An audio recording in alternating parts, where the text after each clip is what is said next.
देखिए Galileo Galilei जो हैं ये इटली में जन्म लिए। इटली का एक जाना माना शहर है पीसा, जो कि आप जानते होंगे वहाँ पर एक झुकी हुई मीनार के नाम से जाना जाता है। इटली का जो शहर पीसा है वहाँ इनका जन्म हुआ गैलीलियो जी का। और ये जन्म उनका हुआ कब? तो ये जन्म हुआ था 15 फरवरी। कब फरवरी जी? यहाँ पर लिखा हुआ भी है, आप देख लें ताकि टेंशन में ना रहेंगे। देखिए यहाँ पर लिखा हुआ इनका जन्म हुआ था 15 फरवरी 1564 को। और इनका जो जन्म हुआ ये कह रहा है आधुनिक के पीसा नामक शहर में, माने इटली के पीसा नामक शहर में। यहाँ ये भी बताया जा रहा है कि इनके जो घर परिवार के लोग थे, इनके पिता जो थे एक संगीतज्ञ थे, मतलब सिंगिंग क्षेत्र से थे इनके पिता। और ये भी इसमें बताया जा रहा है कि गैलीलियो जी को इनके पिता से जो बजाते थे ना बिंजू गिटार, उनमें निकलने वाले आवाज़ गैलीलियो को काफ़ी प्रभावित किए। तो हम इस बात को समझेंगे। लेकिन यहाँ पर देखिए गैलीलियो का जो जन्म हुआ वो कहाँ हुआ? इटली के पीसा में हुआ। और भैया इनके जन्म कब हुए भैया? तो 15 फरवरी 1564 में। तो ये सब कहानियों को हम बताएंगे, थोड़ा सा इनके फिगर को ला के देखें ताकि ऊर्जा मिले हमें, क्योंकि इनके चेहरे को देखने से लग रहा है कि काफ़ी एकदम किसी अजीब डीप अवस्थाओं में, एकदम गहराई में सोच रहे हैं। ये लोग का सोच विचारक हैं। विचारक का मतलब हमारी नज़रें और इनकी नज़रें किसी चीज़ को देखेगी ना तो अलग एंगल से देखेगी।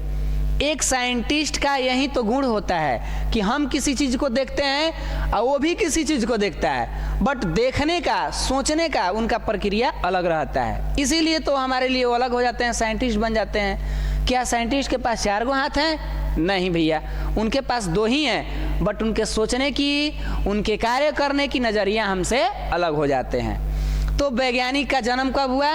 15 फरवरी 1564 को हुआ। यहाँ तक तो क्लियर है। इनका जन्म कहाँ हुआ भैया? तो इटली के पीसा में। इनके बैकग्राउंड जो पिताजी थे वो क्या थे? संगीतज्ञ थे। अब थोड़ी सी गैलीलियो एक विवादित घटना के रूप में सामने आते हैं।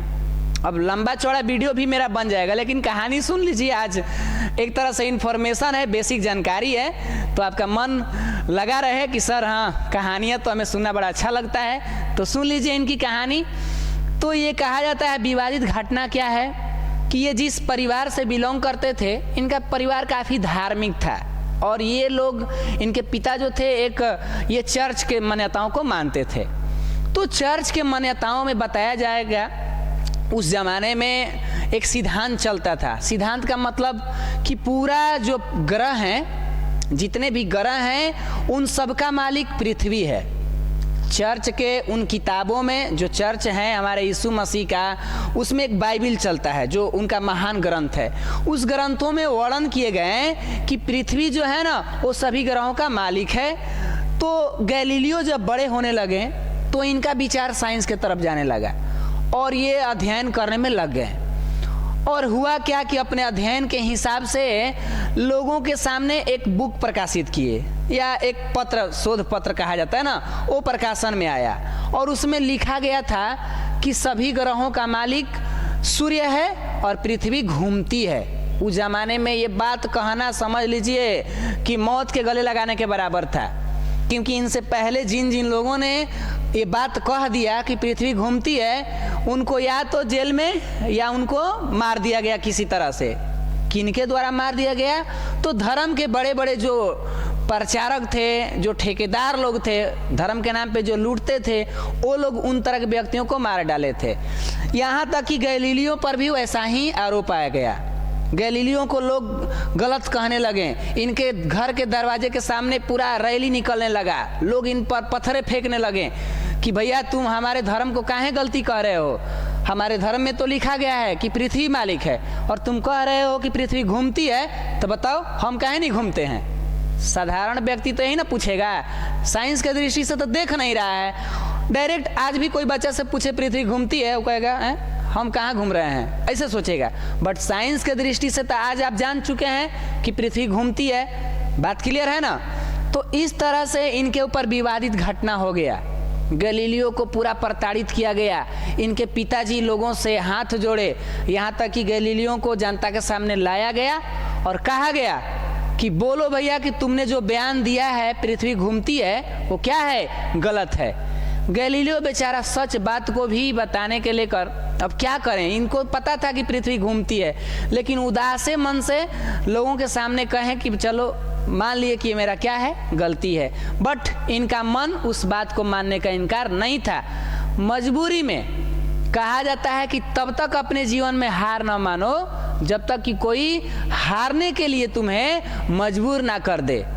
और भैया ये इतना मजबूर हो चुके हैं कि इनको जेल में डाल दिया गया। जेल में डालने के बाद फिर लोगों का मन न भरा तो इनको जेल से निकाल कर और इनको कह दिया गया कि तुम पूरा अपना जीवन घर में ही बिताना।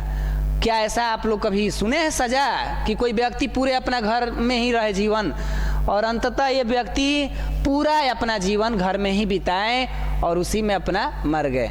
लेकिन इनसे एक सीख मिलती है कि जब तक ये घर में रहें तब तक अपना पूरा का पूरा समय किताबों को लिखने में गुजार दिए, पढ़ाई में ही गुजार दिए। यानी इससे ये पता चलता है कि इंसान को कोई कैद कर ले तो क्या हुआ, क्या उसका दिमाग को कोई कैद कर लेगा, नहीं कर सकता है। यानी गैलीलियो जी घर में भी रहकर 2 महान किताबें लिखे जिसका नाम है टू न्यू साइंस। वो किताबें बहुत हाईलाइट हुई, लेकिन अभी उस पर हम डिटेल में नहीं जाएंगे, क्योंकि देखिए बहुत बातूनी किस्म के हम आदमी है, बात करने लगेंगे तो ख़त्म नहीं होगा। तो ऐसे ही है कि हमें आगे बढ़ना चाहिए। इनकी निधन जो हुई वो हुई थी 8 जनवरी 1642 को हो गया, और वो भी एक फ्लोरेंस शहर ही है इटली का, वहीं पर इनका निधन हो गया। तो भाई कोई भी जन्म लेता है इस मृत्यु लोक में तो मरेगा ही, लेकिन कुछ लोगों की इतिहास छप जाती है और कुछ लोगों की छिप जाती है, यही तो हमारे बीच घटनाएं बन के रह जाती है। तो बस दोस्तों आज के लिए इतना ही रहेगा। हम उम्मीद करते हैं कि आज का ये बेसिक जानकारी आपको पसंद आया होगा, तो आप लोग वीडियो को लाइक सब्सक्राइब कर दीजिएगा, इससे थोड़ा सपोर्ट मिल जाता है। तो आज इतना ही रहेगा। मस्त रहिए, स्वस्थ रहिए। जय हिंद, जय भारत।